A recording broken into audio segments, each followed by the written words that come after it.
My guest today is one of America's foremost intellectuals, a freethinker to some and a fanatical dissident to others. Why did he reject the bombing in Afghanistan? And why did he share bin Laden's views about the crimes America's committed?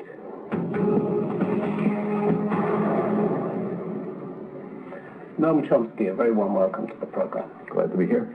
Why do you believe it was unlawful for the United States to fight back against a foreign attacker?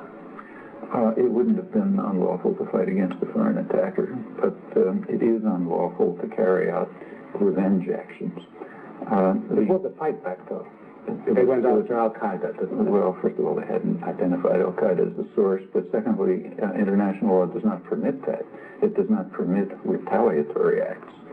It's pretty clear, actually. The Charter, basis of international law, permits the use of force when authorized specifically by the United Nations Security Council, which didn't happen, or, this is Article 51, in self-defense against an armed attack until the Security Council is able to act. But what is self-defense is not retaliation. If you expect another attack to come... If you want to invoke Article 51, you carry... If the United States is being bombed, let's say, it can fight back, instantly notify the Security Council, ask the Security Council to act, and defend itself until the Security Council acts. It was bombed. It did not approach the Security Council.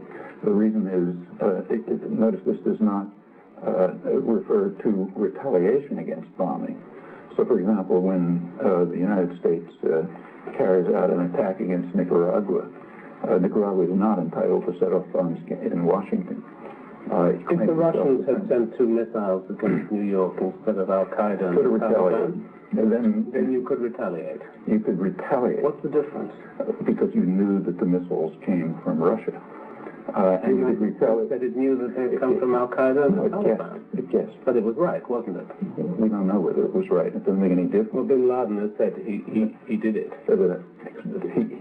First of all, the fact that he said afterwards that he knew about it tells you nothing, and also it's irrelevant. Because he calculated in advance the number of casualties from the enemy who'd be killed, based on the position of the country. Which means that he took credit for it several months later.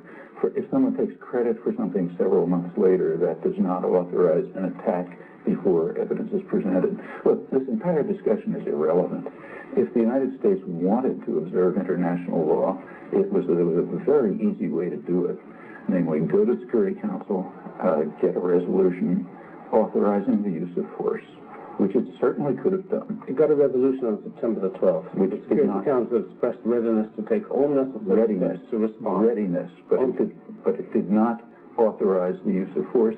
So we may have these academic discussions about, the intent of Article 51, and it actually, I think, the answer is Article 51 doesn't apply, but it's kind of irrelevant because you could cut through all of this very simply by proposing a resolution which would unambiguously and clearly authorize the use of force. All of this is as clear a statement as you can imagine that we do not want to follow international law.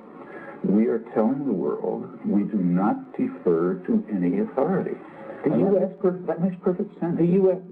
believes that it was in the position of somebody who wakes up in the middle of the night, finds a man standing over him with a hammer, and then approaches.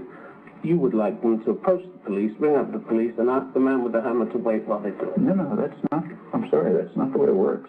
You can defend yourself against the man with the hammer, and call the police, and ask them to take over. Wait while you do it. Excuse me. No, you keep defending yourself from the ongoing attack. You call the police, you ask them to take over. If you think you know who carried out the attack, you find evidence. You call for the equivalent of extradition, which would be turn them over from the next district.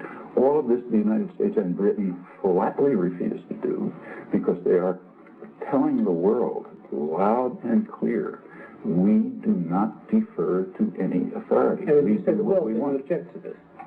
The world didn't object to it. If the leading mafia don in town says, wants to pick somebody up, he doesn't get a court order.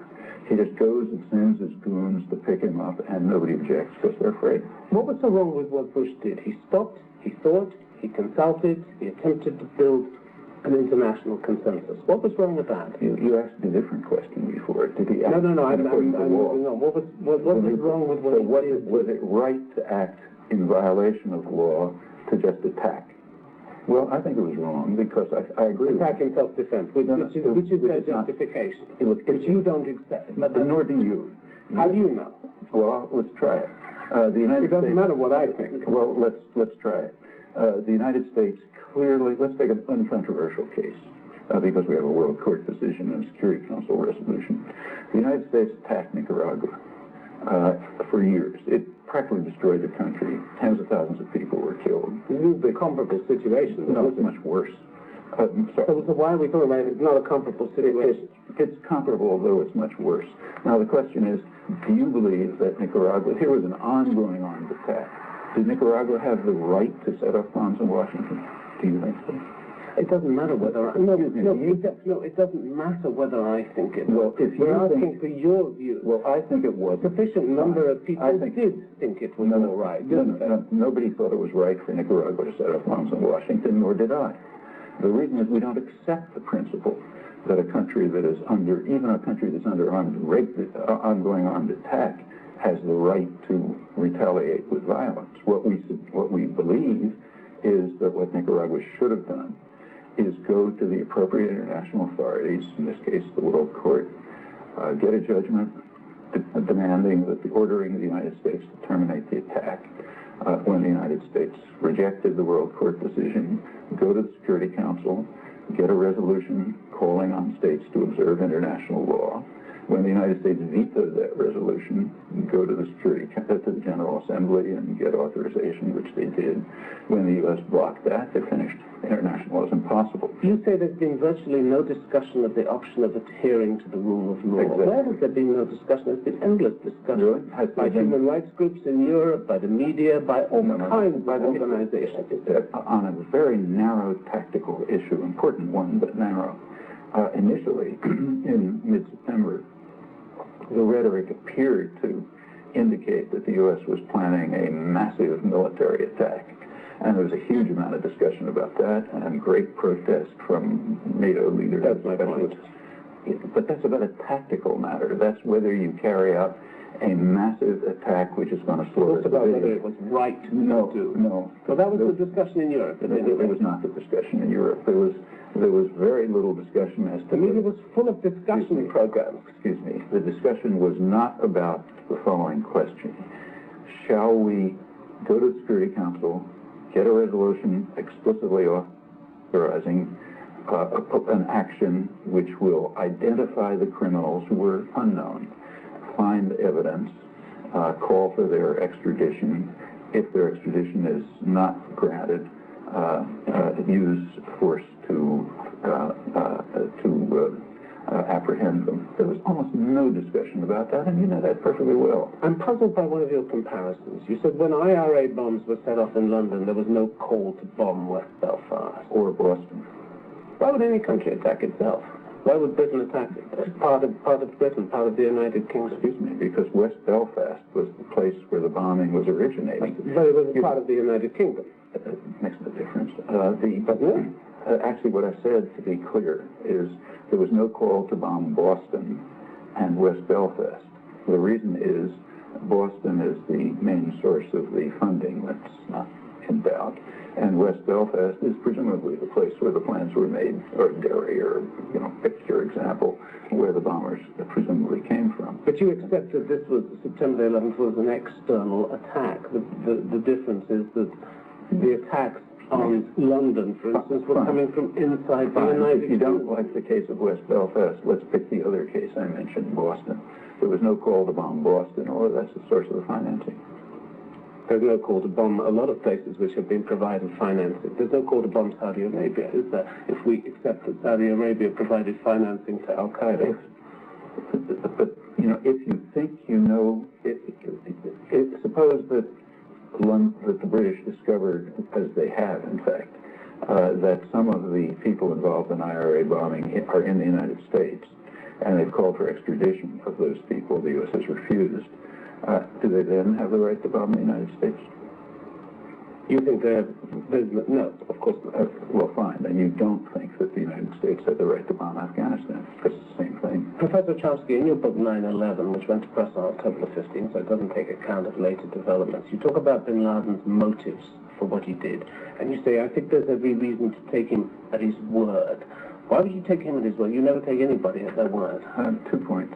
First of all, I often take people at their words, including governments. I usually take governments. But not the U.S. government. The U.S. government in particular, I usually take it at its word.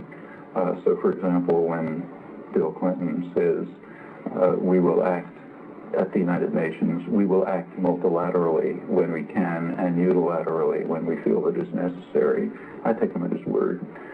When the United States government gave its official reasons for bombing Serbia, namely to maintain stability and to establish credibility, I take them at their word. What about bin Laden? In the case of bin Laden, you take them at their word when their word is, first of all, consistent over time and also consistent with their actions. Then you take them at their word. Same with bin Laden. His statements are consistent over time and very consistent with his actions over a long period. Did you say it's entirely possible he was telling the truth when he says he didn't know about the operation? Entirely possible. In fact, it still is entirely possible. Even with the December video where he said we calculated in advance the number of casualties from the enemy who'd be killed based on the... Yeah. He had notifications the previous Thursday that the event... Yeah, I treat him the same way I do Zbigniew Brzezinski. When Brzezinski says we lured the Russians into an Afghan trap by supporting the Mujahideen, and that was a great achievement. We've now destroyed Afghanistan and set up a terrorist network. It was a wonderful achievement. In the same book, I said we have to be cautious about this because he may be boasting. Unless he gives us some evidence, the fact that he says later, yes, we drew them into an Afghan trap doesn't prove it. When he takes credit for it, we have to treat that statement the same way we treat the statement of the National Security Advisor of the United States. Is he boasting about something, or is he really, is that really evidence? See, in that case, I don't really think it's good evidence. Either Brzezinski or bin Laden. When I ask you a question about bin Laden, you take it and compare it to the U.S. I'm saying... And compare it to Brzezinski. Yes, because for a simple reason. See, I believe in elementary moral principles. Namely, if we apply some standard to someone else, we apply it to ourselves. But you've got to compare like with like, haven't you? This is like with like. Is it? Yes. Bin Laden is comparable to Brzezinski. No, that's just a total non sequitur. In the case in point, each of these people is taking credit for an action that was carried out in the past, and we have no evidence that the action was carried out in the past. And in both cases, they are boasting of it and very proud of it, and therefore we use the same criteria. I could say the same thing about two children in a playground. Doesn't mean that they're equivalent to bin Laden. But you accept his motives, don't you? It's bin Laden's declared motives. Yes, I agree with the CIA and British... He and his network are intent on supporting Muslims defending themselves against infidels. You describe to him a defensive role. Excuse me. Wherever it may be. You're misreading crucially. I say that he, like every other gangster in history, calls whatever action they carry out defensive. So he describes himself as defending Muslim lands, just the way Hitler described himself as defending the Aryan people against the Jews. That doesn't mean it was defense. It means that just about every use of violence that you can think of in history is justified on the basis of defense. You say nothing can justify crimes such as those of September the 11th. Mm-hmm. But then you say we can think of the U.S. as an innocent victim only if we adopt the conventional path of ignoring the record of its actions and those of its allies. So it's not, U.S. is not an innocent victim, there are no innocent, according to you. There are no so it's a guilty victim. It's a guilty victim. Like every victim. So it had this coming to it. No, that's your inference. That's the inference that people get from reading what you've said. If they're totally irrational. If we're rational... A lot of irrational people out there. I can't help that.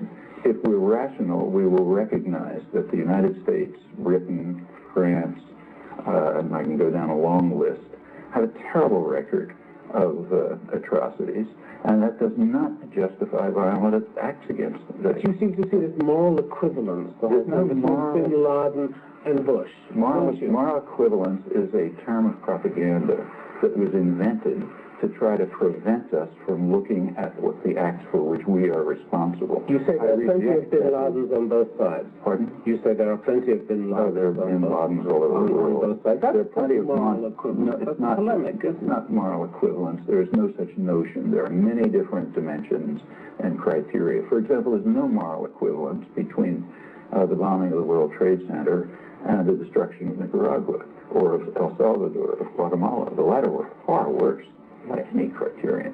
So there's no moral equivalence. Furthermore, they were done for different reasons, and they were done in different ways. There's all sorts of dimensions. But why, when the U.S. is considering what to do about this, do you always go back to past? Not past, crimes? present. Well, you mentioned Nicaragua. I mention that because it's uncontroversial, since there's a World Court and Security Council resolution. But I can take you to cases, since it's uncontroversial, it's a good example. I mention these cases. Are you kicking the U.S. when it's down? No, I'm asking that we accept the definition of hypocrite given in the Gospels. I think that's correct. The hypocrite is the person who refuses to apply to himself the standards he applies to others. I don't think we should be hypocrites. To what aim do you do this? To what aim do you wish to point this out? Because I think we should try to rise to the level of minimal moral integrity. Once we can rise to the level of minimal moral integrity, then we can discuss these issues seriously. If we can't even rise to that level, there's any point just talking. Minimal moral integrity requires that if we think something is wrong when they do it, it's wrong when we do it.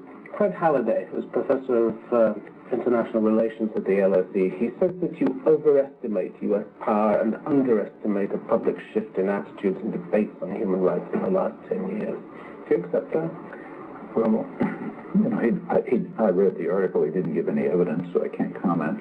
But I've emphasized repeatedly the growth of the human rights climate in the last 30 years.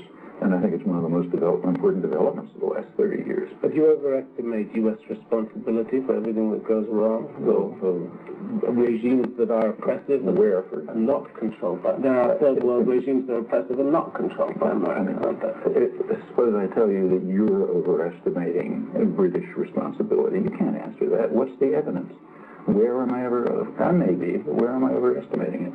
That's the kind of claim that no serious person makes about anyone. Fred Halliday is not a serious person. If I were to say Fred Halliday underestimates U.S. responsibility for actions in the world, that would be a totally irresponsible statement, unless I give my reasons.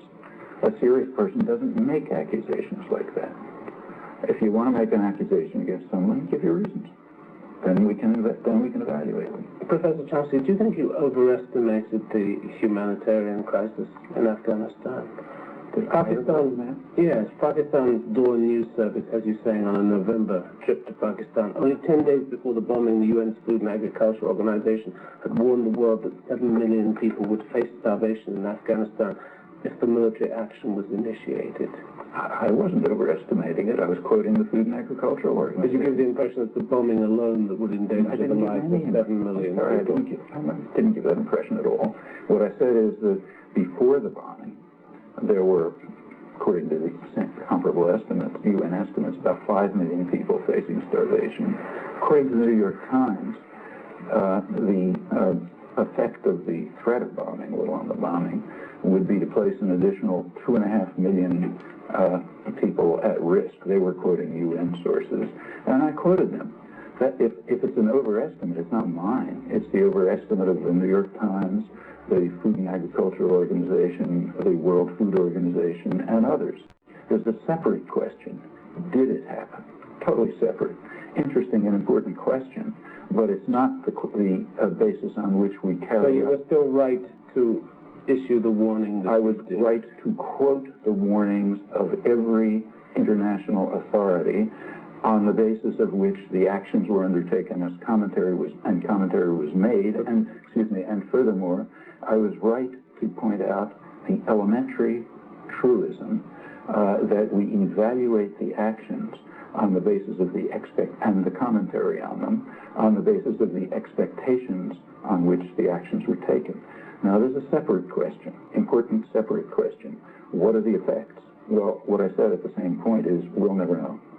Well, the effects, according to Oxfam, are that for some the dangers have receded, for others they've got worse. Exactly. It's a mixed and complex picture. Yeah, and let's first establish the fact, which is elementary, that whatever the consequences are, and they're important, they're completely irrelevant to this issue. Okay, now let's look at, having established that, let's look at the consequences. The consequences, first of all, are mixed, and secondly, the point that I made in the book back in October is, I believe, correct. They will never be investigated. I hope I'm wrong about that. As I said there, I hope that we will break the historical pattern, a very overwhelming historical pattern, and actually look at the consequences of our own actions. That almost never happens. That's what you do is there's a standard in many ways. It happened over Kosovo, it happened over the Balkans. Excuse me, that's someone else's crimes. You investigate laser-like other people's crimes, but you don't investigate your own. The Kosovo case is quite dramatic. Remember that the War Crimes Tribunal in The Hague looked at investigating NATO and its actions for about Kosovo. For a few days. And do you notice what happened? Carla Del Ponte brought it up for a few days. She was immediately informed in the strongest terms that you better not do that, and she backed off. As Louise Arbour had been warned before. You better not do it, and they backed off immediately. Why do you say they backed off immediately? She said there wasn't a case to answer. And that's backing off. That's saying there isn't a case to answer. It's not necessarily caving into pressure, is it? Really? I mean, it's not necessarily that, but in fact, what the course of events was, they announced that they were thinking of looking into NATO crimes. There was a statement, I think it was from Jamie Shea, saying that, who was asked about it, saying, we fund the tribunal, they're not going to look into our crimes. An American congressman in Canada was asked about it, and he said, if they start looking into NATO crimes, we will take the United Nations buildings apart brick by brick, and that's what the ocean is. It? A few days later, they said, well, there aren't any NATO crimes. But going back to your question, they did not investigate NATO crimes. Kosovo... To your satisfaction? They didn't do it, period. They said they're not going to do it. Because we're running out of time, I just want to ask you what you think your questioning has achieved. September the 11th, yes. Well, what do you think you've achieved? Well, look, I mean, I don't attribute it to myself, of course, but in the United States, and wherever I've been, India, there is, but let's take the United States. In the United States, there is a level of questioning, openness, protest, and concern about these actions which is beyond anything in my memory at any remotely comparable stage of a military conflict. You're encouraged by this? Yeah, I think it's a sign of the increased civilization of the American population, just as the human rights culture is. So the world isn't as bleak as you once thought it was? It's not as bleak as I thought it was 40 years ago.